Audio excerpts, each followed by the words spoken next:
I actually want to go and talk about something else that's been kind of bugging me, and it's people and their issues with storylines in fighting games. Okay, I'm not gonna lie. This little inspiration to me for rambling about this did come from me watching DCE's ERC on Angry Joe's review of Marvel vs. Capcom 3, as well as DCE's 5-second parody and some of the comments I saw in the video. As a side note, just throwing it out there, I think Joe is a fucking horrible reviewer. He's horrendous. And to be honest, trying to pass off... I can understand the whole angry reviewing thing as a forms of entertainment, but trying to pass yourself off as a legit reviewer and doing so is kind of stupid.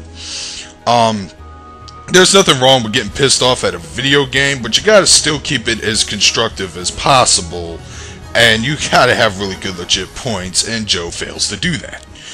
Well, one of the things that he complained about, that DC already called him out on, was that in Marvel vs. Capcom 3, there was no plot.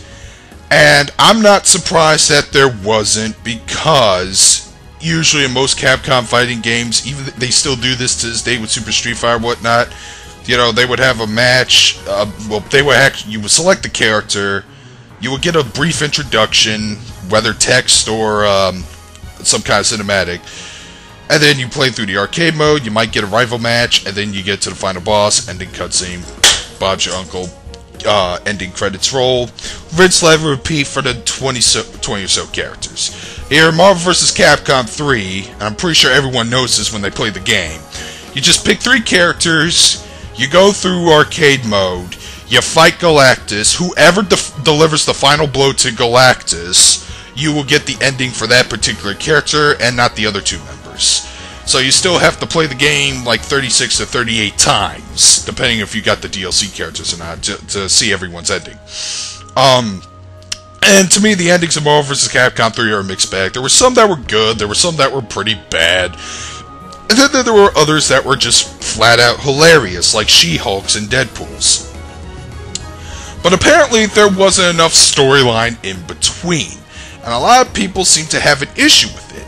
And it baffles my mind, because before Marvel vs. Capcom 3, before Street Fighter, every fighting game fan will tell you is storyline isn't really that important in a fighting game. And I'll get to my opinions on stories in fighting games later in this video, but let me just tell you something. I think writing a story for a fighting game, writing a story for a fighting game is probably the most difficult thing.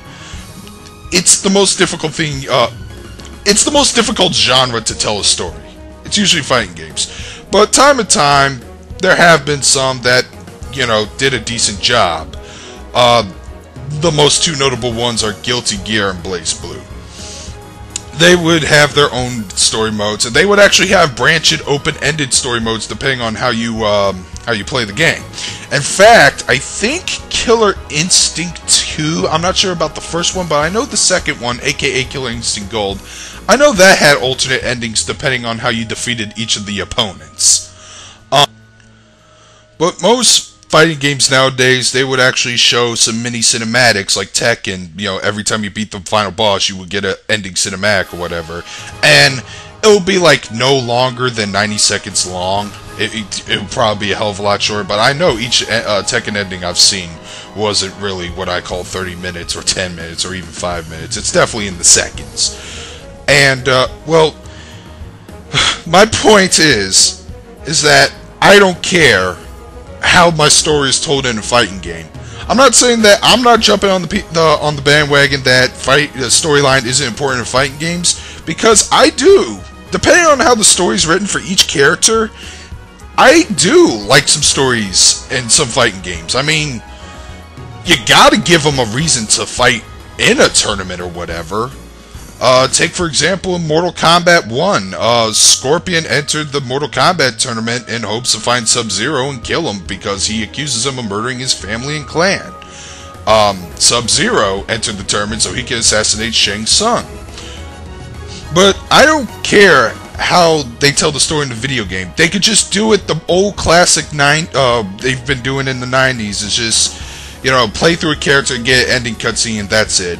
Or they could try to tell a story by turning it into a beat 'em up as well, like in Tekken 6. Or they could be like BlazBlue and Guilty Gear, where they would like put some sort of visual novel scenario, and they would just tell the story through dialogue and narration. Alright, I'm not going to pull out any more examples, because there's a bunch of other ones, like, you know, the recent Mortal Kombat games are using actual in-game cutscenes. Point is, I don't care how they do it. They could do it as weakly as possible. Virtua Fighter had no storyline. Okay, enough with the examples. Get to the point. They could do it however they want. I really don't care. The gameplay is still more important than the story itself, no matter how interesting the story is. Now, I do like BlazBlue's story. I do. But sometimes that shit dies for me.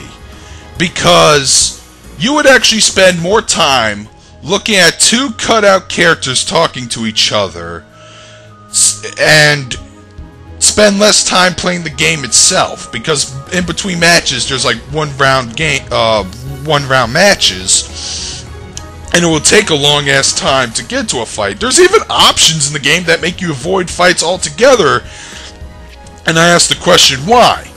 So yeah, it's pretty bad there, but I don't care. As for Marvel vs. Capcom 3, I don't even know how you tell that story, because, you know, in a logical standpoint, it makes less sense than Mortal Kombat vs. DC Universe.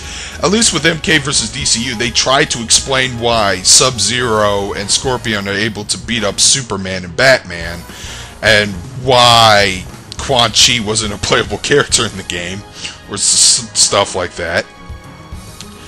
But my point is that I see these people complain about storylines, and I have a feeling that they just complain for the sake of complaining. Because I actually had I had a chat with a friend of mine who's also big into fighting games, and he would just tell me, oh, they'll just always complain because the storyline is too serious, or the storyline's too comical, or the storyline's too long or too short. And you know what? Any method on how they tell the story in fighting games has its flaws, but I'll try to stick with it as best as I can. Even BlazBlues, which is both a good thing and a really bad thing. Like I said, watching those cinematics can be very boring. You could skip them, but I would like to see what happens next with these characters. So Marvel vs. Capcom 3, it doesn't have a plot. So what? The game is still pretty good. But the amount of characters, very fun, very addicting, very fast-paced. Yeah, I think that's all I got to say. If something else comes up, I'll add more. So yeah, that's my thoughts on storylines in video games. Not having much of one doesn't really hurt the game at all. That's it. That's all I gotta say.